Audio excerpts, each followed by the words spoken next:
അമ്മയ്ക്ക് അറിയത്തില്ലായിരിക്കും അതുകൊണ്ട്. അത് ചായ കുടിക്കത്തില്ലേ? ചായ കുടിക്കുമ്പോൾ എടുക്കാം കേട്ടോ. അപ്പോൾ മിച്ചർ എടുക്കാം. വരുവാ അമ്മ. മഴവില്ലേ നിങ്ങളൊരു നായി മക്കൾ. എൻ്റെ ഫോൺ തള്ളിയിട. പെണ്ണായി മക്കളായപ്പോൾ അറിയാം ബുദ്ധിമുട്ട്.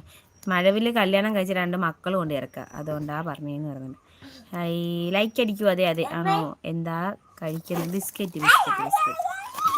മണിയേട്ടാന്നൊരു സ്നേഹം തരുന്നുണ്ട് ദീപു ചേട്ടൻ. ഹായ്. ഒരു ലൈക്ക് പിടിച്ച് 80 ആക്ക്. ഇന്നിക്കട അവിടെ നിന്ന്. ഇതെന്ത് ഈ കട്ടിലെ മൊത്തം ബിസ്ക്കറ്റ് പൊടിച്ചിട്ട് ഇരട്ടി പണിയായി. പോട്ടെ. നീ എണ്ണീറ്റിരുന്നേ. വല്ല കാര്യമുണ്ടോ? ഞാൻ നിർത്തുവാ പിള്ളേരായിട്ട്. ഇവിടെ ആകെ